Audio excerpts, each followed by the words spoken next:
All right, we're going to record, we're going to look at page one of the Louisiana Real Estate Commission's mandatory purchase agreement. We're going to look at page one. I'll try to do a video for each page. Some of them will overlap. So uh, as time allowed, I'll try to break it up into each page as short as possible. But let's go ahead and take a look. So page one, I'm going to share my screen here.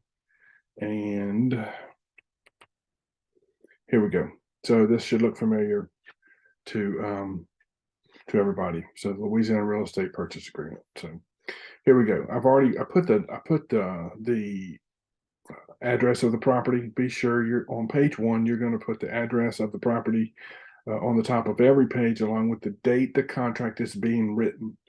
So this is today's date, the date we're doing this training, this video. All right, so that's going to end up being on every page. When at the end, you have to put it on every page. So don't forget that. Couple quick comments here. On the listing side over here, you're going to put the listing broker. So for our example, let's say it's ABC Realty is the listing firm, and for the selling firm or the buyer's broker, let's call it Keller Williams Realty Red Stick Partners. So I am assuming for this video that I am the buyer's agent and I am writing the offer. It will ultimately get signed by the buyer and presented to the listing agent, who will then present it to their client, the seller. So from the perspective that I am the buyer's agent, I'm going to go through this purchase agreement. So you got to be sure both sides are filled out. So listing broker, the designated agent, and their license number, if you can possibly find it. It is available if you look on LREC's website, so you can find it. Same thing with the broker name. So this ABC Realty might also be the same as what you would put here, but you're also going to add the broker license number here. The reason for putting this complete information in is there's going to be many other people, not just you, your buyer, the listing agent, and the seller, but you've got lenders, all of their staff are going to see this contract. An appraiser is going to see this contract. They're going to want to be able to have the correct information, and the title company is going to see this.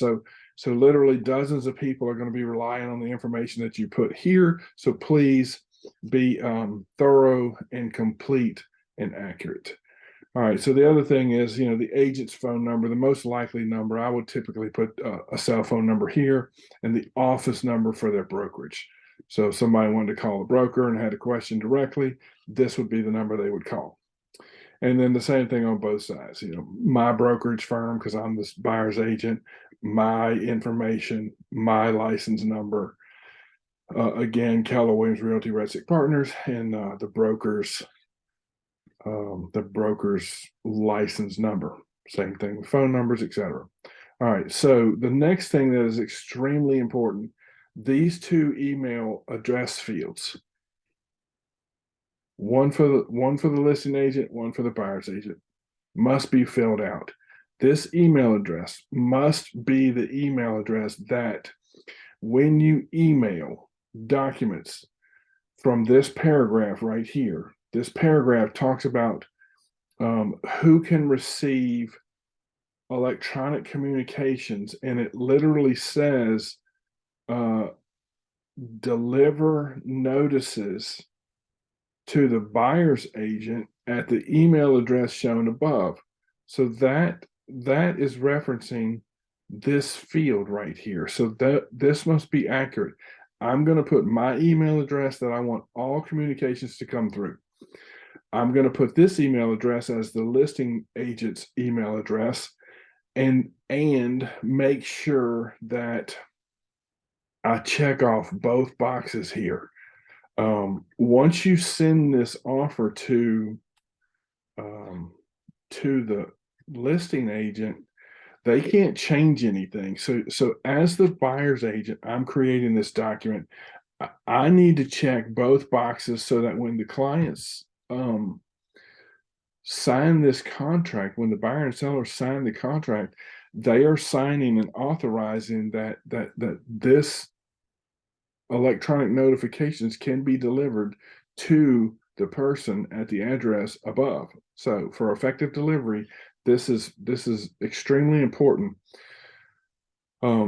It's very difficult if you send this without the check boxes. It's really going to require a counteroffer or some type of addendum in order to make communication effective. So don't forget, make sure you get this done. Okay. When you send it over to the listing agent, there's the listing agent's going to annotate that they received it, and they're going to note when they got it, and they're going to note they're also going to note when they send it to the seller. So at the very bottom on the last page of the purchase agreement, they're gonna receive it here, and they're gonna note when they sent it to their client. So just know that those two dates and times ought to be pretty close. All right, any other information here would be as necessary. So, okay, page one. That's the end of page one, except for the fact that be sure that on every page, when you have your client, your buyer client, I filled this whole thing out, I'm sending it to my buyer client.